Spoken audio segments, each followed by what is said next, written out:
Hyderabad metro rail خدمات کچھ دیر کے لیے بحال۔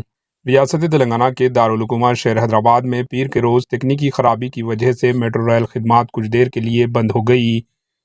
ایل بی نگر سے میاں پور جانے والی میٹرو ریل خدمات میں خلل کی وجہ سے دفتر جانے والے software employees I T employees سب سے زیادہ متاثر ہوئے، جو سڑک کے راستے اپنے دفتر کو پہنچ گئے، جس میں آٹوز کے کرایہ و بائک کرایہ میں مزید اضافہ دیکھا گیا۔ حیدرآباد میٹرو ریل حکام نے بتایا کہ بجلی فیڈر چینل میں تکنیکی خرابی خدمات میں تاخیر کی وجہ سے یہ وجوہات کا سامنا کرنا پڑا۔ حاکم نے بتایا کہ اس مسئلے کو حل کرنے کے لیے اقدامات کیے جا رہے ہیں۔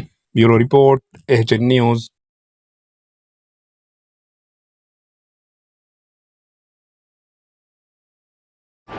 AHN نیوز کو لائک کریں، شیئر کریں اور سبسکرائب کرنا نہ بھولیں۔